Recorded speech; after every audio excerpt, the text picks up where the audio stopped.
डमरू डमक डमक डम डम डम डमरू नाग गले में पाँव में घुंघरू चंद्र सजा माथे पर चमचम पैर चल रहे छम छम छम छम सिर पर साज रही है गंगा कमर बाग चरमौर भुजंगा जिनका नंदी बैल घर उनका उत्तंग शैल जपागति जिनकी रानी सर्वज्ञानी महाध्यानी वेद शिवम शिवम वेदम वेद शिवम शिवम वेदम वेद शिवम शिवम वेदम वेद शिवम शिवम वेदम शम शम शम शम शम शम शम शम शम शम शम शम शम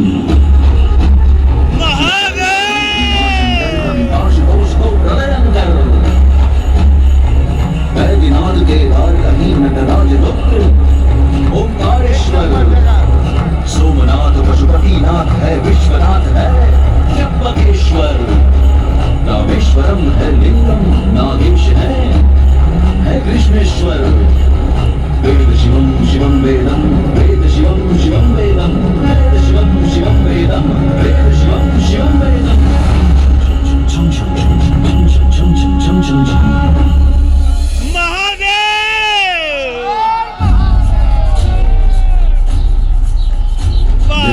शिव की कृपा सदा इस काशी पर बनी रही है। पर कहते हैं कभी इस काशी में न शिव थे न गंगा न ये सब मंदिर थे न शहर। यहाँ एक पावन वन था जिसे सुर नर मुनि सब कहते थे आनंद कानन। उस समय केवल कोल शबद भील भर निषाद आदि मूल निवासी यहाँ के वनों में विचरण करते थे और नदियों झीलों पर तरह वरुणा किनारे बसी वरण के वृक्षों से घिरी बस्ती का नाम वाराणसी कहलाने लगा। उषा काल में इस बस्ती पर ऐसा सुंदर प्रकाश पड़ता था कि इसका दूसरा नाम काशी यानी रोशनी का शहर काशी पड़ गया।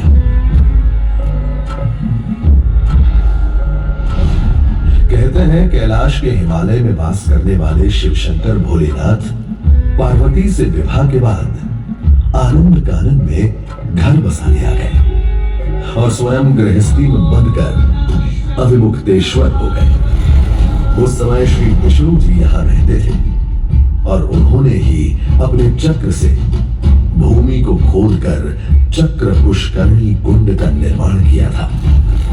जब विष्णु जी काशी शिव जी को सौंप कर चले गए तब भोलेनाथ ने काशी को अपने त्रिशूल पर धारण कर लिया। पर गंगा अब भी यहाँ नहीं थी। थी ही नहीं गंगा इस ब्रह्मांड में। गंगा के जन्म की कहानी बड़ी अद्भुत है।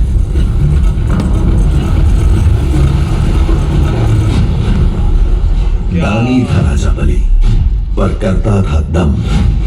पूरी पृथ्वी पर फैला था उसका ही आतंक। उसके आतंक को रोकने विष्णु ने धरा एक रूप। 52 अंगुल का बौनक बनकर पहुंचे जहां था भूप। सारे दरबारी मौने ब्राह्मण पर हंसे पर बलि ने जब उसे दान मांगने को कहा तो उसने कुटिया बनाने को केवल 3 पग भूमि मांगी। पर जब मौने ब्राह्मण ने भूमि नापनी शुरू की तो जैसे भूचाल ही आ गया।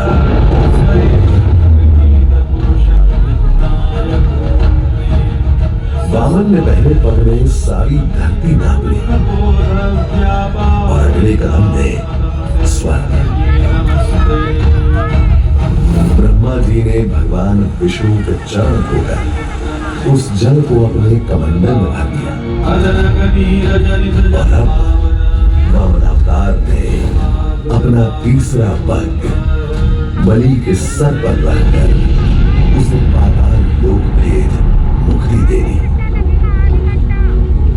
अब स्वर्ग लोक में भगवान ब्रह्मा जी ने जब चरणामृत में हाथ डाला तो वहीं से निकल आई चंचल निर्मल धवल गंगा जी। पवित्रा किंतु चंचला, आज से तू मेरी पुत्री और नाम तेरा गंगा।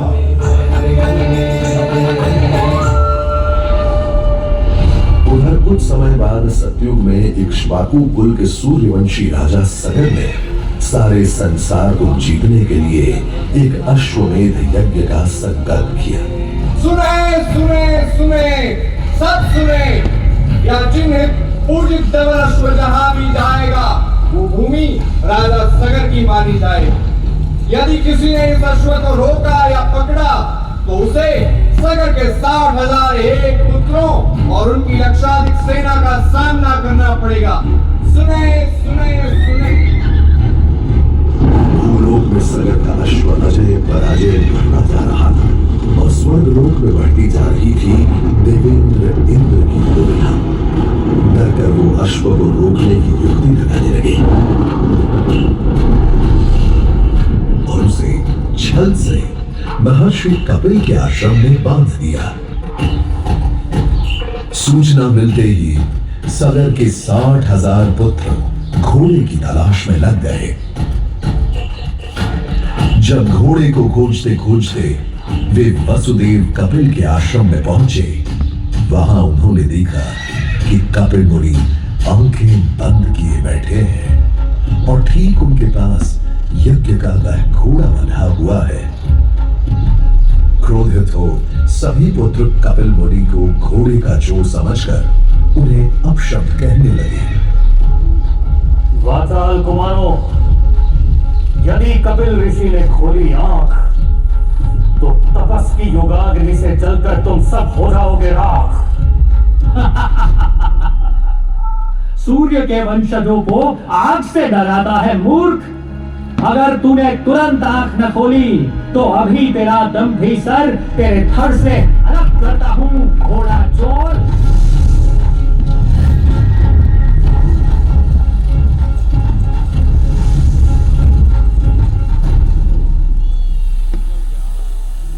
उधर सगर चिंतित थे। न अश्व का कुछ पता था, न ही उनके 60,000 पुत्रों का कोई समाचार। पिता की चिंता देखकर उनका सबसे छोटा प्रिय पुत्र अंशुमन भाइयों को ढूंढने चल पड़ा। तुम्हारे भाई थे घमंडी, अविवेकी और अभिमानी। भस्म कर दिया उन्हें मैंने, जो उन्होंने मेरी नहीं मानी। अपने भाइयों की ओर से मैं आपसे क्षमा मांगता हूं, किंतु आपको ही उन्हें वापस जीवन दान देना होगा। मृत्यु का इलाज कोई नहीं कर सकता, किंतु मेरे क्रोध की योगाग्नि से भस्म हुए लोगों का आसान नहीं होगा तर्पण। गंगा जल, केवल गंगा जल ही दे सकता है मुक्ति उन्हें जो भस्म हुए तुम्हारे परिजन। गंगा? गंगा किसका नाम है ऋषिवर?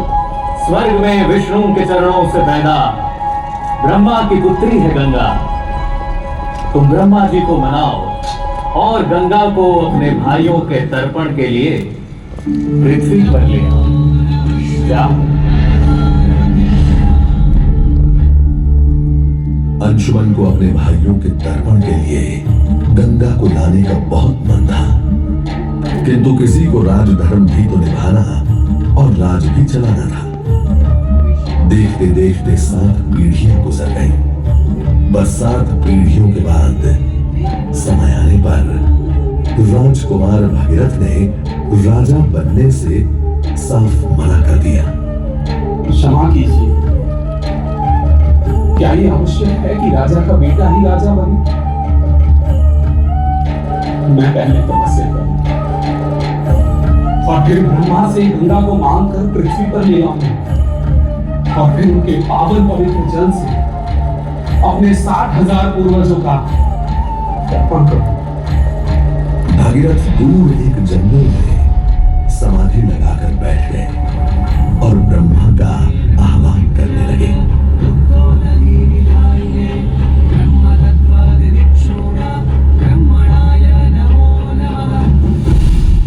पुत्र भगीरथ, हम तुम्हारे तुम्हारे तप से प्रसन्न है। बताओ क्या आशीर्वाद चाहिए? हे भगवान, मेरे पूर्वज के तर्पण के लिए मुझे आपकी पुत्री गंगा चाहिए। तथास्तु। किंतु यदि गंगा स्वर्ग से सीधे धरती पर गिरी तो पृथ्वी को चीरते हुए गंगा सीधे पाताल में पहुंच जाएगी। इसलिए तुम भगवान शिव शंकर को मनाओ ताकि गंगा जब स्वर्ग से नीचे उतरे तो वो उसे अपनी जटा में थाम ले। अब भगीरथ ने एक अंगूठे पर खड़े होकर भगवान शंकर को मनाने के लिए शिव शंकर का जाप शुरू कर दिया।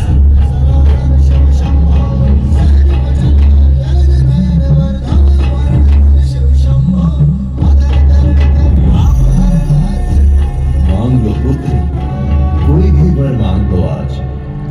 हे प्रभु,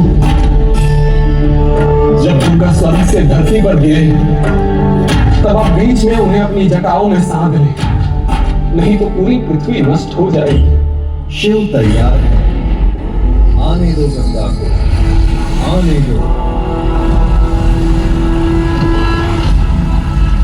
विश्वेश्वरी भगवती गंगे वरदानी तरंगे शंकर मौली विहारी निमिले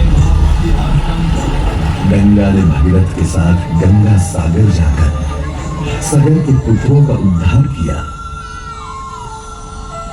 पर साथ वो भारत की सबसे महत्वपूर्ण नदी बन गई, जिसका भारत के जीवन में धार्मिक, आर्थिक, सामाजिक, ऐतिहासिक अभिदान अनंत है।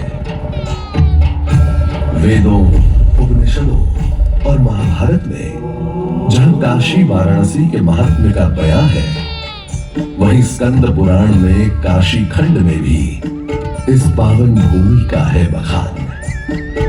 जैन ग्रंथों के अनुसार ईसा से 800 साल पूर्व यहीं जैन तीर्थंकर पार्श्वनाथ जी ने जन्म लिया था और फिर सुपार्श्वनाथ और श्रेयांसनाथ ने भी। आज से 2500 साल पहले इसी पट्टन या ऋषि पतन के मृगदाव में प्रबुद्ध गौतम बुद्ध ने संसार को अपना पहला धर्मोपदेश दिया था। बुद्ध के अनुयायी मौर्य सम्राट अशोक ने 250 ईसा पूर्व इसी स्थान सारनाथ में धम्मेक स्तूप की स्थापना की और अशोक स्तंभ और लाट का निर्माण भी। नई सदी में दूर दक्षिण से आए शंकराचार्य ने काशी में ही शंकर दिग्विजय की नींव रखी और पूरे भारत को अपने ब्रह्म सूत्र में गुंथ दिया।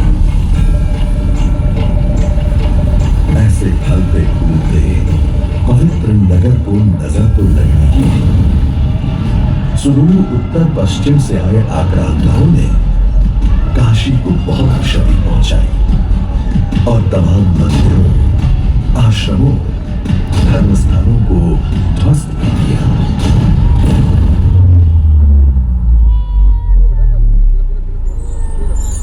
पर उसके कुछ समय बाद यहां पैदा हुई एक ऐसी भक्ति जिसे मिटाना, गिराना असंभव था।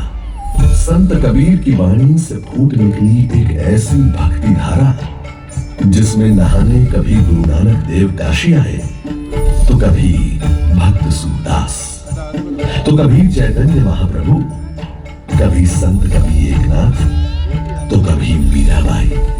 इसी समय असी गंगा के तीर बैठकर गोस्वामी तुलसीदास ने अवधी भाषा में रामचरित मानस रचकर संस्कृत में लिखी रामायण को घर घर पहुंचा दिया।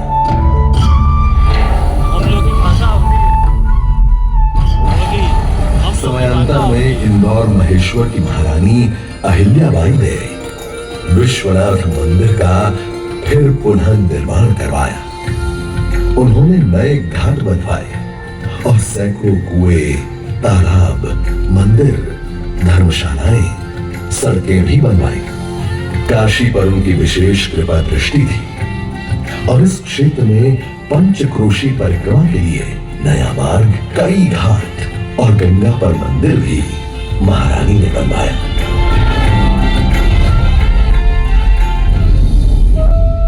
श्रद्धा और आध्यात्मिकता का ये केंद्र पूरे भारतवर्ष में जन जन के लिए उतना ही श्रद्धेय रहा है जितने उनके अपने तीर्थ स्थल। इसीलिए पूरे देश के हर क्षेत्र के लोग यहाँ आकर बसते थे और पूजन अर्चन में जीवन बिताते थे।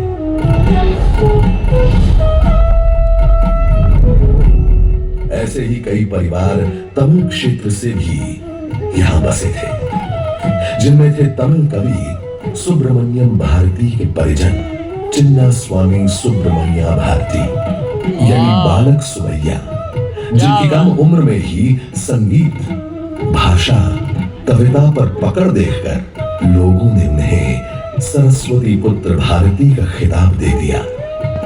आज यहां हो रहे काशी तमिल संगमम उसी परंपरा को आगे बढ़ाने और देश को एक करने के काम में लगे हुए हैं। पर हाँ, अगर आपको यहाँ आने के बाद भी किसी ने नहीं बताया कि हम ये जगमग देव दिवाली मनाते किस लिए हैं, तो उसकी भी कहानी हमसे सुन लीजिए। कहते हैं राक्षस त्रिपुरासुर की तपस्या से प्रसन्न होकर गणेश जी ने त्रिपुरासुर को अपना विशेष आशीर्वाद दिया था और उन्हें 3 नगर या त्रिपुर वरदान में दिए थे। साथ ही उन्हें यह भी वरदान था कि भगवान शिव शंकर शंभो के अतिरिक्त कोई कभी कहीं उसके प्राण नहीं ले पाएगा। इस तरह अपूर्व शक्तियों का बन गया था राक्षस त्रिपुरासुर। बस अब क्या था, राक्षस त्रिपुरासुर ने पहले देवताओं से स्वर्गलोक छीन लिया, फिर धरती वासियों से ये लोग, और तो और उसने स्वयं शिव जी से उनका कैलाश भी मांग लिया और वो कैलाश छोड़कर मलयगिरी पर रहने को मजबूर हो गए। त्रिपुरासुर ने देवताओं का काशी में प्रवेश भी बंद करवा दिया। अब सबने मिलकर शिव जी से प्रार्थना की कि वो ही कोई उपाय निकाले और राक्षस त्रिपुरासुर का अंत करे। और भगवान शिव त्रिपुरासुर से संग्राम करने को तैयार हो गए। त्रिपुरासुर, तू तो मेरे पुत्र का भक्त है, तो तू क्या थोड़ा रुक कर मुझे मेरे पुत्र को याद करना भी न देगा? देखते देखते शिव के हाथ में ऐसा धनुष आ गया जिसकी प्रत्यंचा बनी थी वासुकी नाग से, और बाण था विष्णु जी का वज्र। पृथ्वी उनका रथ बनी जिसके 2 पहिए थे, सूर्य और चंद्र। गणेश जी का जाप करते करते उन्होंने धनुष बाण चलाना शुरू कर दिया और देखते ही देखते राक्षस त्रिपुरासुर अपने अंत को सिधार गया।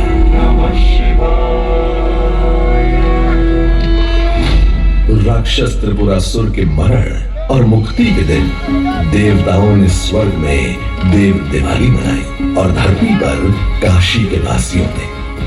हम और आप बड़े भाग्यशाली हैं कि इस वर्ष आप भी देव दिवाली पर